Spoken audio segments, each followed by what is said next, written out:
What was it like in Florida at the time that you were growing up there? How would you describe it? Well, it's sort of hard. I have childhood visions of Florida being the land of sunshine and the sand being white and there being lakes and palm trees and citrus fruit and tropical flowers and things like that. And I'm sure it's a real recollection, but it obscures the fact that I grew up in a totally segregated society where there was a distinction between blacks and whites. And in the Cuban culture, it was a little different because in the Cuban culture, there were Cubans of all kinds. My father was not a black Cuban, but it was not an unusual thing to have Cuban friends who were African-type blacks. So it never occurred to me that there was that much difference. But it was only as I became a more mature adult that I reflected back on the segregated life in Florida. You know, our schools, we had black schools. We called them Negro schools in those days.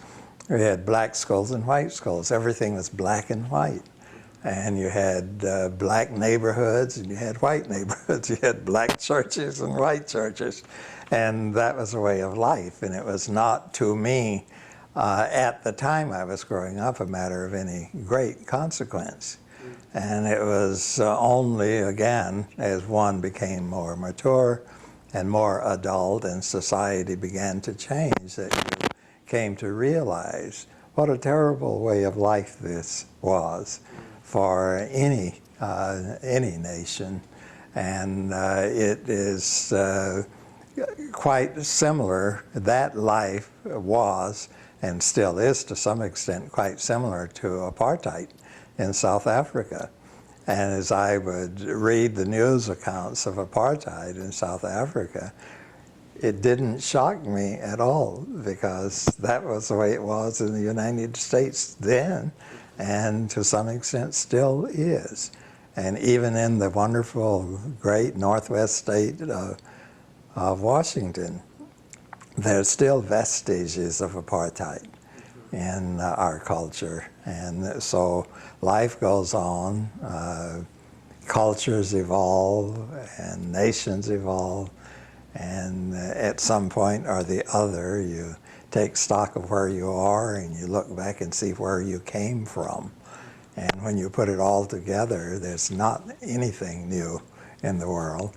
It's an evolutionary process that keeps evolving, and perhaps it will move from stage 1 to stage 2, and perhaps it will erase stage 1 and you're in stage 2. And so one can philosophize about it all one wishes, and reality is something else. And you take the example of any particular case and determine what is behind it and what the experience of the person or persons has been, and you realize that we live in a very complicated world, and it is complicated by race, by culture, by place of origin, by language, by so many things. And the important thing is that as one matures and becomes a more placid person, one accepts it as it is. You accept the things that you cannot change, and you change the things that you can change. And so when we get into movements like the Civil Rights Movement, or movements like the movement for redress for Japanese Americans, these are things that have changed. And I am very pleased that I have been around long enough, now of the age of 79 years, that I've been around long enough to see the changes and see what progress we have made and know where we need to go in order to be better than we are now.